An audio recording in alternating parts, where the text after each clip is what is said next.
Joining me now is Sean Fitzpatrick, CEO of LexisNexis North America, the UK and Ireland. Sean, welcome to the show. Great, thank you for having me here.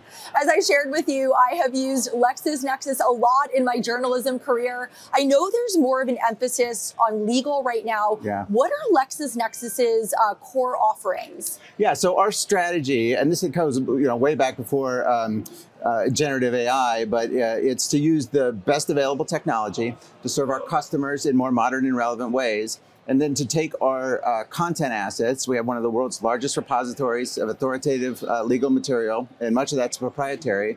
We embed that content into our technology solutions, and then we embed those technology solutions into the workflows of our customers. And there's never been a better time to do that than now, because the technology that's available to us through generative AI and the capabilities of it really align well with the activities that attorneys perform. And so Prote is our flagship product that attorneys use to do their drafting, their research, summarize important documents, prepare for court events, and so on. That's right, Prote General AI. Yeah. Can you give us some use cases? What is it doing and how is it streamlining workflows for attorneys?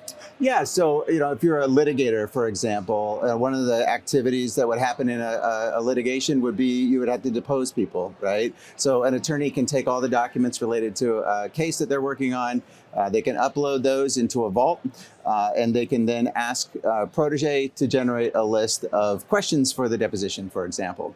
Or if they were a transactional attorney, maybe they're working on an employment agreement, right? Prote could draft the employment agreement for them. Or maybe they have an employment agreement and they love it, but they need to draft a new version of it for a client in a different state. And so they have different non-compete rules, and so they've got to redraft the non-compete clause. They can draft just that clause and make sure that it's compliant with the rules of that state.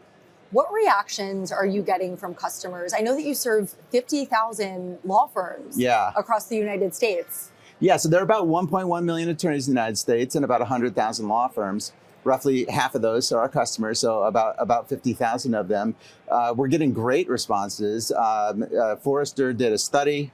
They found that attorneys that use our product get about a 300% ROI on their investment. And so we're seeing just adoption, substantial adoption. The fastest growing product that we've seen in my 20 years here at LexisNexis. Of those 50,000 customers, we'll typically get to about 80% penetration in our flagship product over a 4-year period. We're well on our way to doing that with Lexis Plus AI, with Prote. And as agentic agents become more integrated into workflows, how accurate are they? Well, I think that it depends on the content that they're grounded with. So if you're using ChatGPT, they're not very accurate. We've seen situations where attorneys have come into court with a motion. There was a relatively famous case not that long ago where an attorney brought in a motion that had 9 case citations in it, and 8 of them had been fabricated by a generative AI product. So there are real issues with it. And that's why we have purpose-built AI for the courtroom, right? And so with LexisNexis, we're going to make sure all of those citations are linked to actual cases. So we've got a tool called Shepherds that allows us to do that. So we shepherdize every document and make sure that, well, first of all, that it is a real case, and secondly, that it's still a valid case, and we provide transparency.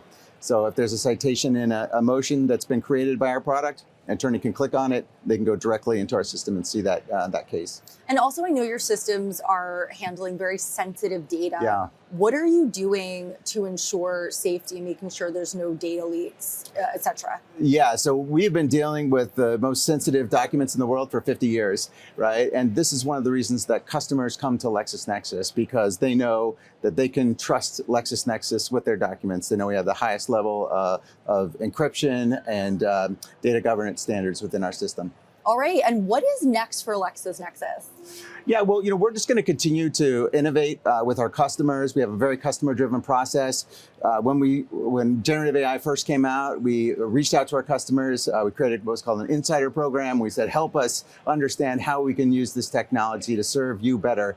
And 13,000 attorneys signed up to help us build that product. And so that allowed us to be the first major legal tech player with a generative AI product in the market. We were the first with an agentic AI product in the market. We were the first to have a multi-model approach. We were the first in law schools. One of the things that attorneys found after they started using the agentic AI is they wanted to see what was going on in the black box. So we were the first ones to open up that black box so they could see the reasoning that was going on. And not only can they see that reasoning, but they can actually change it. They can modify it to their own particular needs.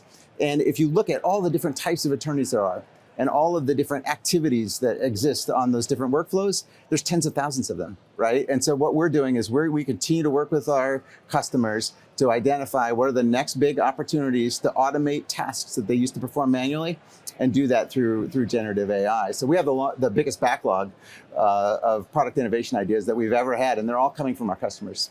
Awesome stuff. Thank you so much, Sean Fitzpatrick, CEO of LexisNexis, North America, the UK, and Ireland. Thanks for joining us at the New York Stock Exchange. My pleasure.